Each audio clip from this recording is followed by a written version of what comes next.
The air hung heavy with the metallic tang of something foul, something final.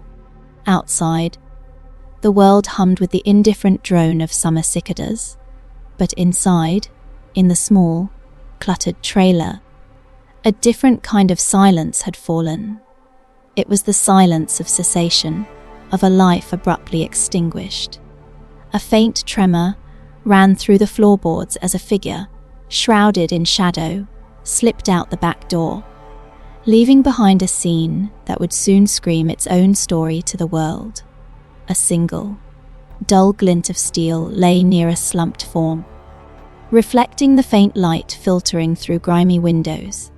The story of what happened here, in the quiet desperation of a forgotten corner of the city, was about to unfold, a tale of betrayal, secrets, and a love twisted into something unrecognizable. This is a true crime story, a narrative of choices made in the dark, and the devastating light they eventually cast. If you find yourself drawn into the shadows of human nature, remember to like this story. Share your thoughts in the comments below, and subscribe for more deep dives into the complexities of real life mysteries. Almetta Flood knew the rhythm of exhaustion intimately. It was a dull ache in her lower back, a persistent throb behind her eyes, and a quiet hum of worry in her chest. The first alarm pierced the pre-dawn quiet at 4:30 in the morning, a shrill promise of another 12-hour day. She worked at the diner, slinging hash browns and refilling coffee cups for the early risers, the truckers, and the bleary-eyed shift workers. The smell of grease and stale coffee clung to her clothes, a scent she no longer noticed. By 2 in the afternoon, when most people were thinking about lunch, Almetta was already halfway through her second job, cleaning offices downtown. The polished floors and hushed cubicles were a stark contrast to the diner's bustle, but the work was just as demanding, just as relentless. She did it for them, she told herself, for the small, rented trailer on the outskirts of town, for the flickering lights of the television, for the faint hope of a better tomorrow. Mostly, she did it for Devonte, her husband. He was a man of grand plans and fleeting enthusiasm, a dreamer who rarely woke up before noon. Devonte was often unemployed, his latest venture usually fizzling out before it even began. He spoke of investments, of business opportunities, of a big score that would lift them out of their perpetual struggle. Almetta listened, nodded, and kept working. She loved him, or at least, she loved the idea of him, the man she married, the man who promised her the world. The reality was a constant tightrope walk between bills and empty promises. Their trailer, nestled among others just like it, was a testament to their precarious existence. The paint peeled on the outside, the steps creaked, and inside, the furniture was worn, inherited or salvaged. It was a home, though, a place where Almetta could finally shed the weight of her 2 jobs, if only for a few hours, before the alarm would call her back to the grind. She often wondered if Devonte felt the pressure, the silent burden she carried. He seemed oblivious, absorbed in his own world of schemes and diversions. Sometimes, a flicker of resentment would spark within her, quickly extinguished by the familiar refrain. She loved him. She had to believe in him. Devonte Flood saw the world differently than Almetta. He saw opportunities where she saw obstacles, potential where she saw limitations. He believed in the quick win, the shortcut to prosperity that always seemed just out of reach. His unemployment was not a failure in his eyes, but a temporary pause, a strategic retreat before the next big move. He spent his days in the trailer, not idly, he would insist, but networking, planning, waiting for the right moment. The truth was, the right moment often involved less than legal activities. His latest venture was reselling cocaine, It was a small operation, a side hustle, he called it. Just enough to cover his own habits, and maybe, just maybe, put a little extra cash in his pocket. He rationalized it easily. Everyone was doing it, he told himself. It was a victimless crime. Just moving product from one hand to another. It was quicker money than any legitimate job he could find. And it didn't involve answering to a boss or punching a clock. He despised the rigidity of conventional work, the slow crawl of a paycheck. He was meant for more, he felt, for something grander. He watched Almeta leave for her jobs each day, a pang of something akin to guilt occasionally stirring within him. But it was quickly overshadowed by a sense of entitlement. She was his wife, wasn't she? It was her duty to support them, to keep the lights on while he pursued their collective fortune. He envisioned a future where she wouldn't have to work at all, where they would live in a big house, far from this dusty trailer park. He would provide, he truly believed that. He just needed a little more time, a little more capital, a little more luck. The cocaine was just a means to an end, a temporary bridge to that promised land. He kept his dealings quiet, hidden from Almeta, a secret he considered a necessary evil for their eventual success. Aisha, Almeta's younger sister, moved through the smoky haze of the downtown bar with a practiced ease. The clinking of glasses, the murmur of conversations, the thumping bass of the music were the soundtrack to her nights. She worked as a bartender, her hands quick and efficient as she mixed drinks, poured beers, and wiped down the sticky counter. Aisha was sharp, witty, and possessed a beauty that drew eyes, a fact she was keenly aware of. She used it, sometimes, to her advantage. The money from the bar was barely enough. Tips fluctuated, and the hours were long. Like Almeta, Aisha felt the constant squeeze of financial insecurity. She had dreams, too, of a life beyond the sticky floors and late nights, but they felt distant, almost unattainable. Sometimes, when a particularly generous customer lingered, offering an extra 20 or 50 for a little more of her time, a little more of her attention, she would accept. It was not something she was proud of, not something she spoke about, but it was a way to bridge the gap, to buy a little breathing room, to silence the gnawing anxiety about rent and bills. She loved Almeta fiercely, a bond forged in childhood struggles.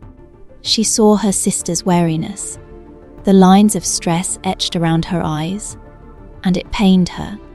She knew Devonte was a burden, a charming but ultimately unreliable weight on Almeta's shoulders. Aisha had always been wary of him, sensing a shiftiness beneath his easy smile. He was handsome, yes, and he could be incredibly persuasive. But there was a hollowness there, a self-serving core that Aisha instinctively distrusted. Despite her misgivings, she maintained a cordial relationship with him for Almeta's sake. They were family, after all, bound by blood and circumstance. She would visit the trailer sometimes, sharing a meal, a laugh, a quiet moment of sisterly solace with Almeta. Away from the noise and demands of their lives, the invitation from Devonte had been casual, almost an afterthought. He had shown up at the bar one slow Tuesday night, ostensibly to pick up Almeta, who was working late. Almeta had been delayed, caught up with a demanding customer, and Devonte had lingered, leaning against the polished wood, his eyes following Aisha as she moved behind the bar. "You work hard, Aisha," he had said, his voice a low rumble, a contrast to the usual bar chatter. "Too hard for what they pay you here." Aisha had merely shrugged, wiping down the counter. "It's honest work, Devonte." He had chuckled, a sound that held a hint of something sly. "Honesty doesn't pay the bills, does it?" Not the way you deserve, anyway. He had then slid a folded $100 bill across the counter, pushing it discreetly towards her. Just a little something. For being family. For being you. Aisha had looked at the money, then at him. Her instincts screamed caution. This was Devonte, her sister's husband, a man she distrusted. But the crisp $100 bill felt substantial in her hand. A tangible solution to a pressing need. It was more than she made in tips on a slow night. The temptation was a subtle current, pulling at her. He had not asked for anything, not yet. It was just a gift, a gesture. She had taken it, her fingers brushing his as she did. A spark, fleeting and unsettling, had passed between them. That was the beginning. The visits to the bar became more frequent. The casual conversations more intimate. He would offer her rides home, staying a little longer each time, talking about her dreams, her frustrations. He spoke of his own grand plans, painting a picture of a life where money was no object, a life she could be a part of. He never explicitly proposed anything illicit at first, just a growing closeness.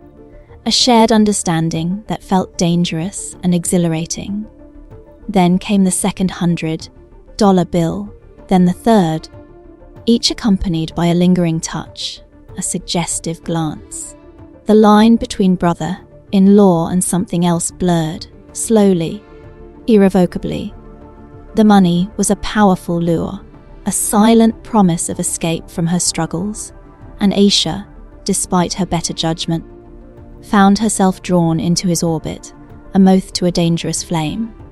Devonte carried a secret, a heavy, suffocating weight that he had buried deep beneath layers of denial and false bravado. It was a secret that had begun years ago, long before Al met her, long before Aisha, with a woman named LaShonda. LaShonda had been vibrant, full of life, a whirlwind of laughter and impulsive decisions. Their relationship had been passionate, reckless, and brief. It ended not with a dramatic breakup, but with a slow, terrifying decline. LaShonda had started getting sick, a series of persistent, inexplicable illnesses that doctors struggled to diagnose. Then came the weight loss, the fatigue, the telltale lesions. Devonte had watched, helpless and increasingly terrified, as she wasted away. The diagnosis, when it finally came, had been a whispered horror AIDS. And then, the grim realization that followed. Devonte himself was positive. He remembered the doctor's calm, measured voice, the pamphlets, the instructions for medication, the dire warnings about transmission. He had listened, numb. LaShonda died a few months later, a ghost of her former self. Her death had been a brutal awakening for Devonte, a stark confrontation with his own mortality and the consequences of his actions.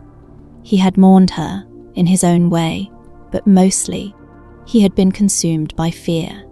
Fear of his own future, fear of judgment, fear of exposure.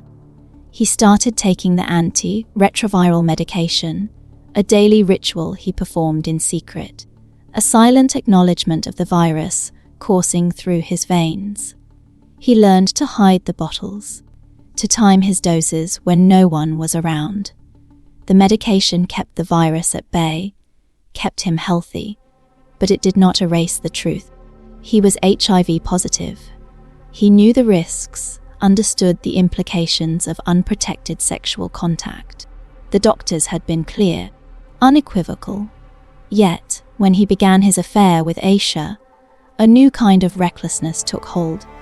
He told himself it was just a temporary thing, that he would be careful, but caution dissolved in the heat of the moment, in the intoxicating thrill of forbidden desire. He chose to keep his secret, to continue the deception, gambling with lives, including his own, in a desperate bid to maintain his carefully constructed facade. The ghost of LaShonda, a silent testament to the virus's power, haunted his subconscious, but he pushed her away, refusing to acknowledge the chilling echo of her fate in his own actions. The affair with Aisha became a dangerous dance, a delicate balance of stolen moments and whispered promises. Devonte found himself increasingly entangled in the web of his own lies. He would tell Olmeta he was out looking for work, meeting a contact, or running errands, all while making his way to Aisha's small apartment or arranging a clandestine meeting in a rented room. The thrill of the forbidden was potent, a heady mix of lust and power. He enjoyed the control he exerted, the way Aisha, despite her initial reservations, seemed to fall under his spell, drawn by his charm and the allure of the money he offered. He continued to take his medication in secret, a constant reminder of the ticking time bomb within him. Each time he was with Aisha, a fleeting thought of Lashonda would cross his mind, a cold shiver of dread. But he would push it down, deep into the recesses of his consciousness. He rationalized his actions, telling himself that as long as he was taking his medication, the risk was minimal. He convinced himself that he was doing no harm, that he was simply living his life. The truth, however, was a heavy burden, a silent scream beneath the surface of his calm exterior. The deception took its toll, though he would never admit it. He became more irritable, more prone to sudden bursts of anger when questioned, however innocently, by Olmeta. He slept fitfully, his dreams often disturbed by vague anxieties. He felt a constant need to prove his masculinity, his virility, perhaps as a way to deny the vulnerability of his condition. The affair with Aisha, while providing a temporary escape, also tightened the noose around him, binding him more deeply to his secret, to the inevitable unraveling that lay ahead. He knew, deep down, that this fragile construct of lies could not last forever, but he clung to it, desperate to avoid the catastrophic fallout that exposure would bring. The affair continued, weaving unseen threads of danger through the lives of the three individuals. Aisha, initially drawn by the money and a fleeting sense of excitement, found herself increasingly emotionally invested. Devonte was charming, attentive, and unlike the men she often encountered at the bar, he seemed to genuinely listen to her. He made her feel seen, desired, and for a brief time, hopeful. She tried to ignore the nagging guilt, the silent betrayal of her sister. She told herself it was just a temporary arrangement, a way to get by, but the lines blurred with each passing week. She began to crave his presence, his touch, the fleeting moments of intimacy that overshadowed the shame. Devonte, meanwhile, grew bolder in his deception. The initial fear of discovery had dulled, replaced by a dangerous complacency. He believed he was invincible, that his secret was safe. He continued his unprotected sexual contact with Aisha, the medication a shield in his mind, though it offered no complete protection against transmission. He saw Aisha as a conquest, another affirmation of his power, a distraction from the bleak reality of his financial struggles and his hidden illness. He rarely thought of the consequences for her or for Olmeta. His world revolved around his own desires, his own immediate gratification. Olmeta, oblivious to the silent drama unfolding around her, continued her relentless routine. She noticed a subtle shift in Devonte, a new aloofness, a preoccupation that she attributed to his latest failed venture or his drug dealings. She worried about him, about their future, but her focus remained on the daily grind, on putting food on the table and keeping a roof over their heads. The truth, like a silent predator, stalked just beyond her perception, its unseen threads tightening around her, around Aisha, around Devonte himself, preparing to pull their lives apart with a devastating force. Each stolen kiss, each whispered lie, each unacknowledged symptom was a stitch in this insidious tapestry of betrayal. The first tremors were subtle, easily dismissed. Aisha attributed the persistent fatigue to her long hours at the bar, the late nights, the constant standing. The occasional night sweats she blamed on the old air conditioner in her apartment, or perhaps a fleeting flu, a persistent cough, a slight rash that appeared and disappeared, she chalked up to allergies or stress. She was young, she told herself, healthy. These minor annoyances were just that, minor. But then the symptoms began to worsen, becoming more frequent, more insistent. The fatigue became debilitating, a heavy cloak that weighed her down, even after a full night's sleep. The night sweat soaked her sheets, leaving her shivering and clammy. The cough deepened, becoming a dry, hacking sound that rattled her chest. Her lymph nodes swelled, tender lumps appearing in her neck and armpits. She started losing weight, unintentionally, her clothes feeling looser, her face looking gaunter in the mirror. A cold dread began to settle in her stomach, a fear she tried to ignore. She had always been careful, always used protection with her casual encounters at the bar. But with Devonte, it had been different. He had been so insistent, so charmingly dismissive of the need for condoms. He had said it was more intimate, more real. And in her desire to please him, to feel truly connected, she had relented. Now, a chilling suspicion began to form. A whisper of a nightmare she had always pushed away. The symptoms were too persistent, too varied. She remembered stories, hushed conversations, articles she had skimmed online. The word HIV began to echo in her mind, a terrifying possibility that she could no longer ignore. The fear, once a distant shadow, now loomed large, demanding her attention, forcing her to confront a terrifying reality. The decision to get tested was not made lightly. It was born of a growing desperation, a gnawing fear that had become unbearable. Aisha had spent sleepless nights, tossing and turning, her mind replaying every encounter, every casual touch, every moment of vulnerability. The internet had become her tormentor. Each symptom, she typed into the search bar, returning a litany of terrifying possibilities, all pointing to the same dreaded conclusion. One Tuesday, on her day off, she drove to the free clinic on the other side of town, choosing it for its anonymity. The waiting room was sterile, quiet, filled with a diverse group of people, each carrying their own silent anxieties. Aisha felt a tremor in her hands as she filled out the forms, her pen scratching loudly in the hushed room. The blood draw was quick, almost painless, but the wait for the results felt like an eternity. They told her it would be a week of agonizing suspense, of holding her breath, of praying for a miracle. The call came precisely 7 days later, just as she was getting ready for her shift at the bar. The number was unfamiliar, a blocked caller ID. Her heart hammered against her ribs as she answered, her voice a shaky whisper. The clinic counselor's voice was calm, professional, but the words she spoke landed like hammer blows. Aisha, your test results are in. I'm afraid they came back positive for HIV. The world tilted.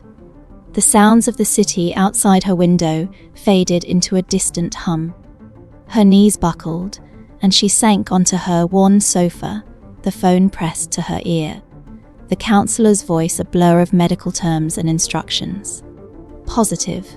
The word echoed in her mind, a death knell, a sentence. A cold, desolate wave of despair washed over her, followed by a searing, white, hot rage. Devonte. It had to be Devonte. The realization hit her with the force of a physical blow. The deception, the lies, the casual disregard for her life. The unveiling was complete, and the truth was a devastating, irreversible horror. The initial shock gave way to a chilling clarity. Aisha's mind raced, piecing together fragments of information she had dismissed or ignored. Devonte. It always came back to him. But how could he have done this? How could he have been so cruel, so utterly devoid of conscience? She remembered an old friend of Devonte's, a distant cousin named Marcus, who had mentioned something years ago, a fleeting comment about Devonte's troubles with a previous girlfriend. Aisha had paid it no mind then, dismissing it as idle gossip. Now, that memory resurfaced, sharp and insistent. She started digging. She called Marcus, feigning casual interest, asking about Devonte's past. Marcus, unaware of Aisha's true motive, spoke freely, mentioning LaShonda, a girl Devonte had been serious with, a girl who had died young, suddenly, from some kind of sickness. The pieces began to click into place, forming a horrifying mosaic. Then came the final, undeniable proof. Aisha remembered Devonte's vague complaints about stomach issues and his frequent trips to the bathroom after meals. She remembered him being unusually protective of his duffel bag, always carrying it with him, even when just going to the living room. One afternoon, when Devonte was out, supposedly meeting a drug contact, Aisha went to the trailer. Almita was at work. Aisha's hands trembled as she searched, her heart pounding with a mixture of dread and grim determination. She found it in the bottom of his duffel bag, tucked beneath some old clothes. A prescription bottle, the label clearly visible. Anti-retroviral medication. The name on the label was Devonte Flood. The bottle felt like a block of ice in her hand. The date on the prescription, the dosage, the name of the drug, all screamed the truth. He knew. He had known all along. LaShonda's death from AIDS, the medication, her own positive diagnosis. It was all connected, a monstrous chain of deception. The crushing realization was almost too much to bear.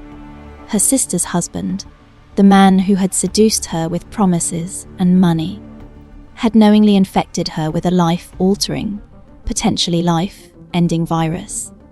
The despair turned into a cold, burning fury. A desperate need for answers, for justice, for a confrontation that would rip apart the carefully constructed facade of his lies. The world outside Aisha's apartment seemed to blur, its colours muted, its sounds distant. All she could hear was the frantic hammering of her own heart, the blood rushing in her ears, and the relentless echo of the word positive. The medication bottle, clutched in her hand, felt like a weapon, a testament to the monstrous betrayal she had uncovered. Her mind was a whirlwind of emotions, disbelief, sorrow, and a simmering, volcanic rage. She paced her small living room, the worn carpet a blur beneath her feet. How could Devonte, her sister's husband, the man who had shared her bed, have done this to her? The images of LaShonda, a ghost she had never known, flickered in her mind, a grim premonition of her own future. The injustice of it all was suffocating. Her life, once a struggle but filled with possibility, now felt irrevocably tainted, stolen. The initial shock gave way to a fierce resolve. She could not let this stand. She could not let him get away with it. The need for a confrontation, for him to look her in the eye and admit his heinous crime, became an overwhelming imperative. She needed him to see the damage he had wrought, to understand the devastation he had inflicted. There was no thought of involving the police yet, no rational plan. Only the primal urge to face him, to demand an explanation, to unleash the fury that simmered within her. She dressed quickly, her movements jerky, fueled by a nervous energy. The drive to the trailer park was a blur. The familiar landscape, the The dusty roads, the rows of mobile homes, all seemed to mock her with their normalcy. She parked her old sedan a few streets away, not wanting to draw attention, not wanting to alert Almeta, not yet. The sun was beginning to set, casting long, distorted shadows. The air was thick with the scent of summer dust and the distant drone of cicadas. Aisha walked towards Devonte's trailer, each step a deliberate march towards an inevitable, explosive reckoning. The storm had gathered, and it was about to break. Devonte was sprawled on the worn sofa, watching a basketball game, a half-eaten bag of chips beside him. The trailer was dim, the air thick with the scent of stale food and something else, something vaguely metallic that Aisha couldn't quite place. He looked up, a lazy smile on his face, when she walked in, unannounced. "Aisha, what a surprise. Almeta's not here."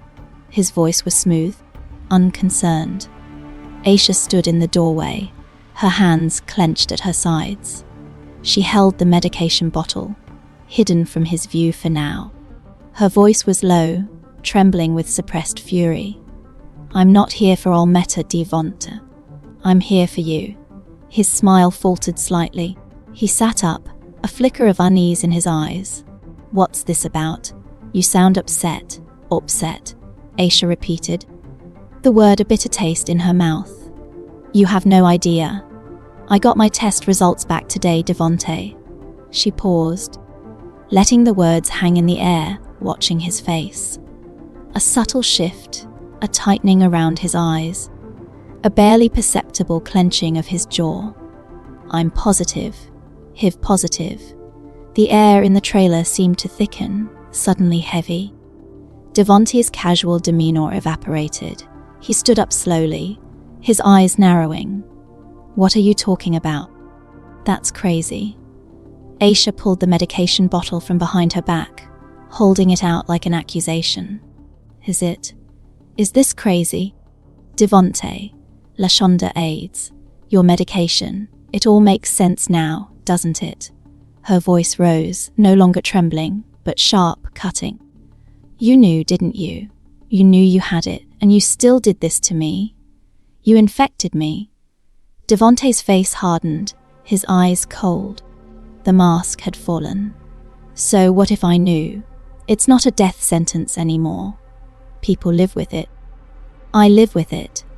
His voice was dismissive, almost contemptuous. "You should have been more careful. It's on you too." The callousness of his words struck Aisha like a physical blow. Her breath hitched in her throat. "Horn me. You lied to me. You used me. You put my life at risk. You wanted the money, didn't you?" He shot back, his voice rising in volume, a sneer twisting his lips. "You were willing to do anything for it. Don't pretend you're some innocent victim." "I trusted you," Aisha whispered, her voice breaking. "I trusted my sister's husband. Trust is for fools." Devonte scoffed, taking a step towards her. "And you were a fool, Aisha. A desperate, knave fool." His words were like knives, twisting in the fresh wound of her betrayal. The argument escalated. Words exchanged like blows, each one sharper, more venomous than the last, pushing them closer to an inevitable, violent precipice. The air in the trailer crackled with a dangerous energy, thick with the weight of shattered trust and raw fury. Devonte's words, sharp and cruel, had pierced through Aisha's last vestiges of control.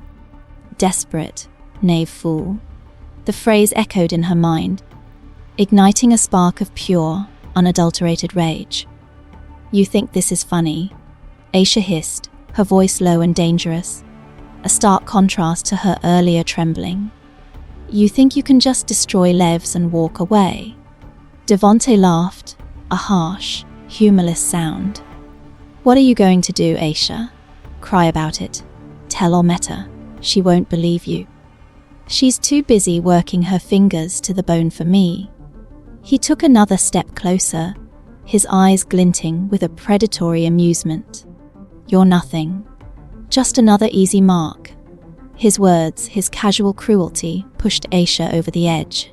She lunged forward, a guttural cry escaping her lips, her hands reaching for him. Devonte, caught off guard, stumbled back, then retaliated with a swift, brutal force. His open palm connected with her face, a sharp crack echoing in the small space. Aisha reeled, her head snapping back, a searing pain blooming across her cheek. The taste of blood filled her mouth. The blow ignited something primal within her. The world narrowed to a red haze. All the pain, the fear, the betrayal coalesced into a single, overwhelming impulse. Her eyes darted around the cluttered trailer, searching, desperate. Her gaze landed on the small, chipped kitchen knife resting on the counter, glinting innocently under the dim light. Without a conscious thought, her hand shot out, grasping the handle. It felt cold, solid, a sudden weight in her trembling grip. Devonte, seeing the knife, his eyes widening in a flicker of surprise and alarm, took a step back. "What are you doing? Put that down." Aisha, his voice was no longer mocking, but laced with a hint of fear. But Aisha heard nothing, saw nothing but the distorted image of his sneering face, the face of the man who had stolen her future. With a desperate, animalistic cry, she lunged again, the knife a blur in her hand. There was a sickening thud, a gasp, and then a gurgling sound. Devonte stumbled, his hands flying to his chest, his eyes wide with shock, then disbelief, then a dawning horror. He looked at Aisha, a silent question in his eyes, before his knees buckled, and he collapsed to the floor, a dark, spreading stain blooming on his shirt. Aisha stood over him, the knife still clutched in her hand, her chest heaving, her breath ragged. The red haze slowly receded, replaced by a chilling realization of what she had done. The silence in the trailer was absolute, broken only by the faint drip of a leaky faucet and the frantic pounding of her own heart. She dropped the knife, the clatter echoing loudly in the sudden stillness. Panic, cold and paralyzing, washed over her. She had to get out. She had to leave. Her legs felt like lead, but she forced herself to move, stumbling towards the back door, leaving behind the slumped form of Devonte Flood and the bloody, irreversible consequences of their fatal confrontation. The first rays of morning light, thin and hesitant, crept through the grimy windows of the trailer, illuminating the scene in stark, unforgiving detail. It was a neighbor, curious about the unusual quiet from Devonte's place, who eventually called it in. "A welfare check," they said. The responding officers, accustomed to the mundane, stepped into a tableau of horror. The air inside was heavy, cloying, thick with the metallic scent that Aisha had vaguely noticed the night before. Devonte Flood lay on the worn linoleum floor, his body awkwardly twisted, a dark, congealing pool around him. A kitchen knife, its blade dulled by dried blood, lay a few feet away. The silence in the trailer was profound, a stark contrast to the usual sounds of the trailer park. It was the echo of a life extinguished, a story abruptly ended. Detective Quincy Rosser arrived an hour later, his face etched with the familiar wariness of a man who had seen too much. He was a seasoned investigator, his movements deliberate, his gaze missing nothing. His eyes, sharp and intelligent, scanned the scene, taking in the overturned chips, the remote control on the floor, the general disarray that suggested a struggle. He noted the absence of forced entry, the open back door. This was personal, he thought, a crime of passion, not a random act of violence. The first responders had secured the scene, and the forensics team was already at work, meticulously documenting every detail. Rosser knelt beside the body, his expression grim. A single stab wound, he observed, precise and fatal. The victim, Devonte Flood, known to the local precinct for minor drug offences. But nothing that suggested this kind of end. Rosser stood, his gaze sweeping the room once more. The story of what happened here was hidden in the details, in the silent testimony of the crime scene. And it was his job to make it speak. He knew, with a certainty born of long experience, that the truth, however ugly, would eventually emerge from the shadows. Detective Rosser's first order of business was to identify the victim's closest contacts. Almetta Flood, the wife, was the obvious starting point. He found her at the diner, still in her uniform, wiping down tables with a practiced, wary efficiency.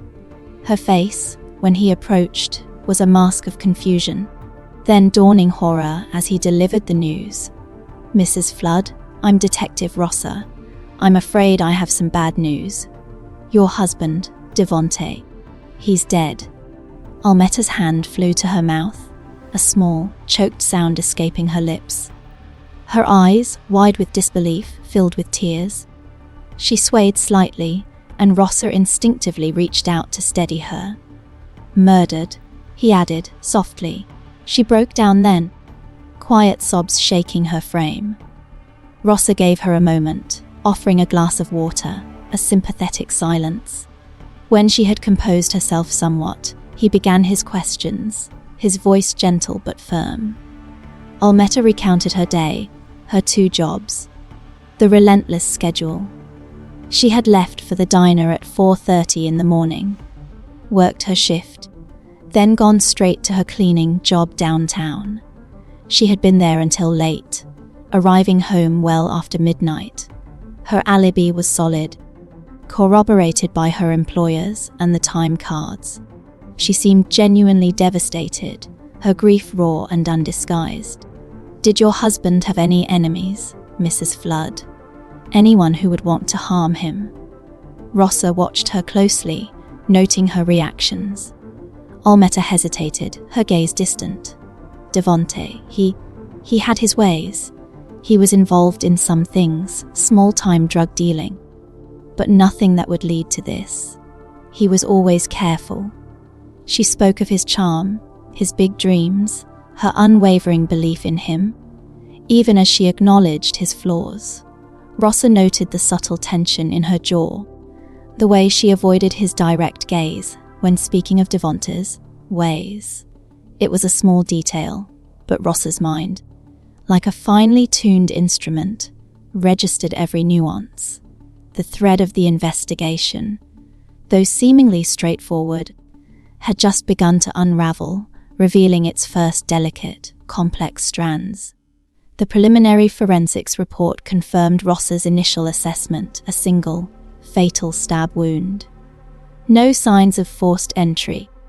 The murder weapon, a common kitchen knife, was consistent with something found within the trailer.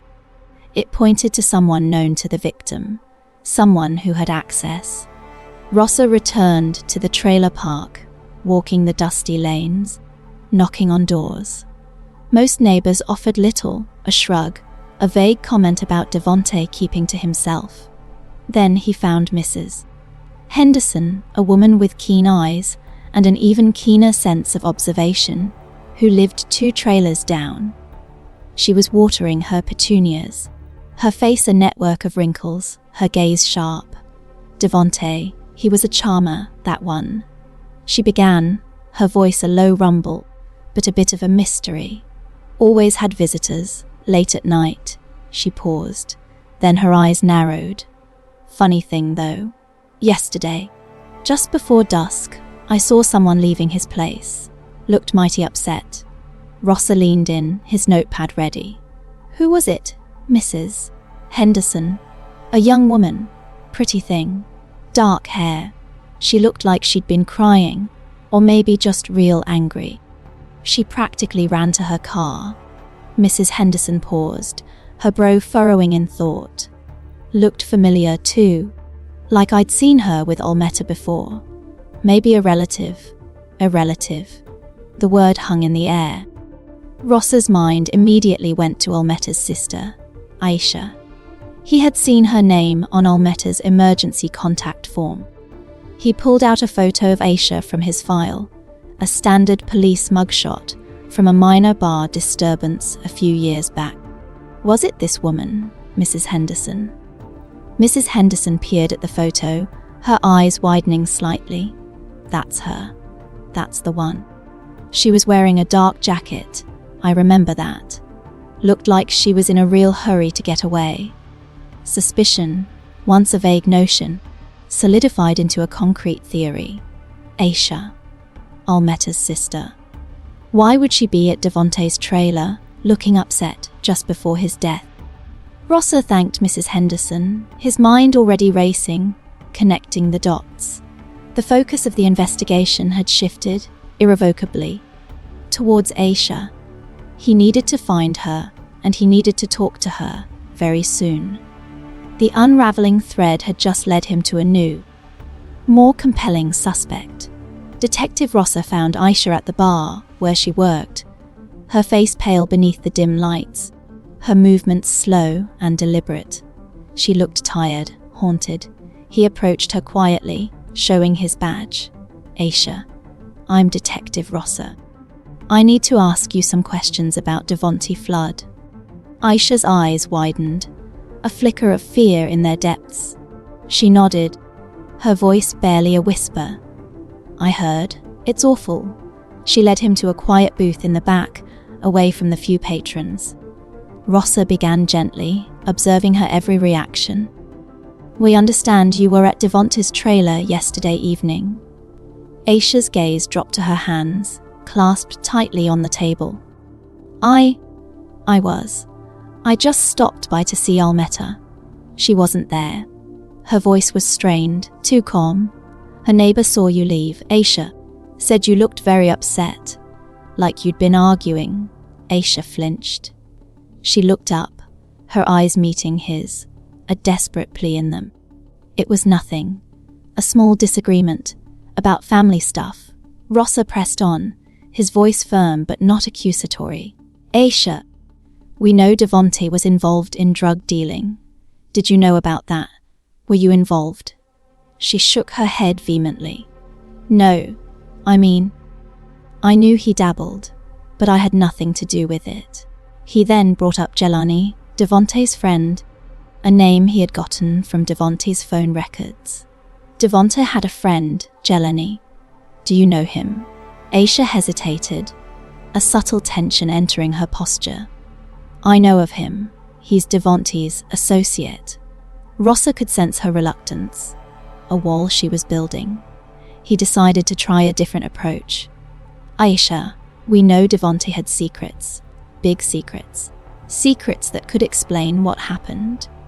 If you know something, anything, now is the time to tell us. He let the words hang in the air, watching her internal struggle. He could see the conflict in her eyes, the desire to confess battling with a deep, seated fear. He knew he was close. He just needed the right leverage. Jelani was a difficult man to find, and an even more difficult man to talk to. He was Devontae's drug associate, a shadowy figure who operated on the fringes of the law. Rossa finally tracked him down in a rundown apartment building, the air thick with the smell of stale cigarettes. Jelani was wary, his eyes darting nervously, his answers clipped and evasive. He denied knowing anything about Devontae's death, claimed he hadn't seen him in weeks. But Rossa was persistent. He spoke of the severity of the crime, the consequences of withholding information. He mentioned Aisha, observing Gelani's subtle reaction. A flicker of something, concern, perhaps, or regret, crossed Gelani's face. Rossa pushed harder, hinting at the possibility of Gelani himself being implicated in Devontae's drug dealings, or even the murder, if he didn't cooperate. Finally, under the weight of Rossa's relentless questioning and the implied threat of his own legal troubles, Jelani broke. He started slowly, reluctantly, his voice a low mumble. Devonte. He was a piece of work. Always had women around. He paused, then took a deep breath. I was seeing Aisha, Almeta's sister. It was an open secret among some of us. Rossa felt a surge of confirmation. How long had this been going on? Months. Maybe longer. He used to brag about it. Said Aisha was easy. That she liked the money. Gelani's voice was tinged with a strange mix of disdain and something else. Something almost protective when he spoke of Aisha. Then came the bombshell. On Devonte. He had the HIV. He got it from Lashonda, an old girlfriend. She died of AIDS. He was taking pills for it. Kept it a secret from everyone, especially Almeta and Aisha. Jelani looked away, his jaw tight. Who knew? He knew what he was doing. Rossa felt a cold knot form in his stomach. This was it, the motive, the devastating betrayal. How do you know all this, Jelani? Gelani hesitated, then looked at Rossa, a strange mix of resignation and defiance in his eyes. Lashonda was a friend of mine too, before she met Devonte. I saw what he did to her, and when I saw him doing the same thing to Aisha, I couldn't just stand by. He admitted to having a long-standing, unrequited affection for Aisha, a quiet admiration from afar. He had tried to warn her subtly, but she hadn't listened. His decision to come forward was not just about justice, but a desperate, perhaps misguided, attempt to protect Aisha from Devonte's destructive path, even if it meant exposing her own involvement in the affair. He had hoped his revelation would bring Devonte down, and perhaps, in some twisted way, save Aisha. The truth, when it finally emerged from Jelani's lips, was a complex tapestry of betrayal, hidden desires, and tragic consequences. Aisha sat across from Detective Rossa in the sterile, windowless interrogation room. The air was cold, the silence oppressive. She had been brought in for further questioning, the polite request morphing into a firm demand. Her initial composure had cracked, replaced by a fragile veneer of defiance. Rossa laid out the evidence methodically, calmly, like placing pieces on a chessboard. We know you were at Devonte's trailer yesterday, Aisha. A neighbor saw you. And we know you argued. He paused, letting the words sink in. We also know about the affair. Jelani told us. Aisha flinched, her eyes widening in disbelief. Jelani. He wouldn't. He did. Rossa confirmed, his voice unwavering. Had told us everything about you and Devonte. And about Devonte's HIV status. How he knew, how he hid it from both you and Almeta. And how he infected you. The last words hit Aisha with the force of a physical blow. Her carefully constructed facade crumbled. Tears welled in her eyes, spilling down her pale cheeks. The shame, the anger, the profound sense of violation, all bubbled to the surface. He knew, she whispered, her voice choked with emotion. He knew, and he still did it. Rossa watched her, his expression unreadable. What happened, Aisha? After you found out? After you confronted him? She recounted the argument, the words like knives, Devonte's callous dismissal of her pain. He hit me, she said, her voice rising, a tremor running through her. He laughed at me. He called me a fool. Her hands trembled as she gestured, reliving the moment. I just grabbed something. I didn't mean to. It just happened. The dam broke.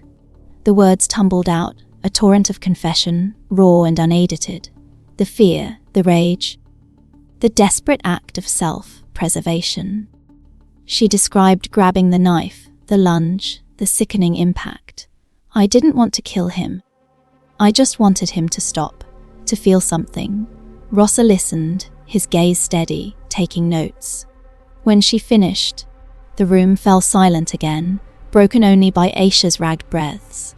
The truth, ugly and tragic, had finally been laid bare. Aisha, exhausted and emotionally drained, had confessed. The story of Devonte Flood's murder was complete, but the aftermath, the ripple effects of his deception, were only just beginning to unfold. The news hit Almita like a series of devastating waves. First, the call from Detective Rosser, asking her to come to the precinct. Then, the grim confirmation of Devonte's death, which she already knew, but then the full, horrifying truth: her husband murdered by her own sister. And the reason? The affair, the HIV. She listened, numb, as Rosser recounted Aisha's confession, Gelani's testimony. Each word was a fresh wound, tearing at the fabric of her reality. Her husband, the man she had worked 2 jobs for, the man she had believed in despite his flaws, had been having a secret affair with her sister, Aisha. The betrayal was a physical ache in her chest, a burning shame that consumed her. But then came the second, even more devastating blow. Devonte had been HIV positive. He had known. He had hidden it. And he had infected Aisha. The realization that she too had been exposed, that her own life was now potentially at risk, sent a cold shiver of terror through her. All those years, all those intimate moments, all the trust she had placed in him, shattered into a million pieces. The double betrayal was almost unbearable. Her husband, a liar and a deceiver, and her sister, complicit in the affair, now a killer. Almeta remembered the subtle hints, the small details she had dismissed. Devonte's secretiveness with his duffel bag, his occasional stomach issues, the way he sometimes seemed distant. She had chosen to ignore them, to believe his explanations, to cling to the illusion of their life together. Now, she understood Aisha's earlier visit to the trailer, the neighbor's observation. It was not just a disagreement about family stuff. It was a confrontation, a desperate act by a woman pushed to the brink. Aisha was formally arrested, charged with murder. Almeta watched, her face devoid of emotion, as her sister was led away. Her world had collapsed, leaving her standing amidst the rubble of shattered trust and broken dreams. The immediate future was a terrifying blank. She faced the agonizing wait for her own HIV test results, the haunting question of what her life would become. The man she loved had betrayed her in the most profound way, and the sister she cherished was now a prisoner, a consequence of that betrayal. The silence that followed was not one of peace, but of utter desolation, a testament to the destructive power of secrets and lies. The trial was swift, the evidence overwhelming. Aisha pleaded guilty to manslaughter, a lesser charge acknowledging the heat of the moment, the provocation. The judge, swayed by the tragic circumstances, the profound betrayal, and the devastating impact of Devonte's actions, handed down a sentence that, while significant, offered a glimmer of hope for a future beyond prison walls. Aisha began her time, a period of profound reflection and agonizing regret.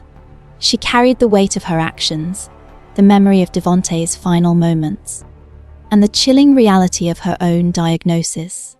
She sought solace in support groups, in the quiet strength of other women living with HIV, finding a new purpose in advocacy and education from behind bars.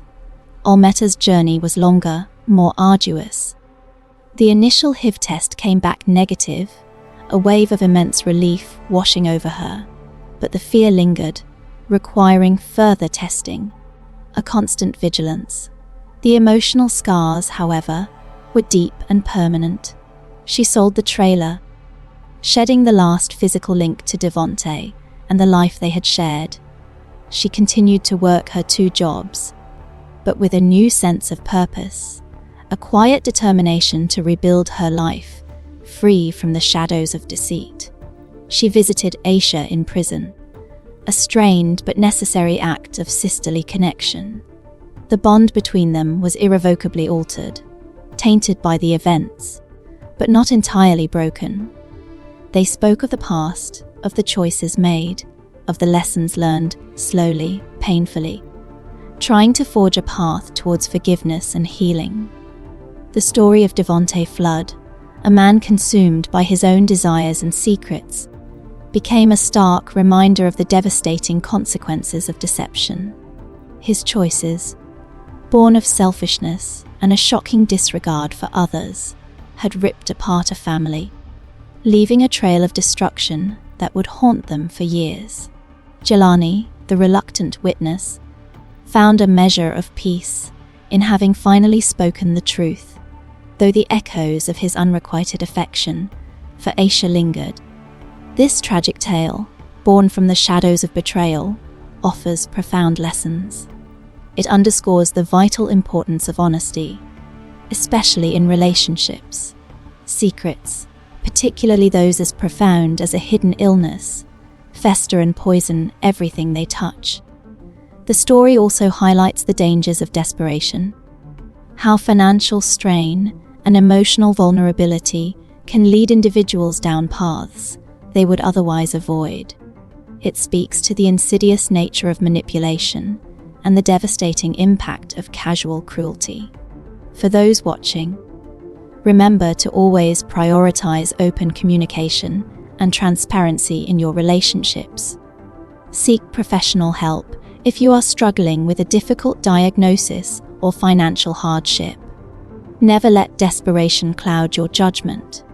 And always, always, value your well-being above fleeting temptations. The truth, however painful, always sets you free, while lies, however comforting in the short term, inevitably lead to ruin.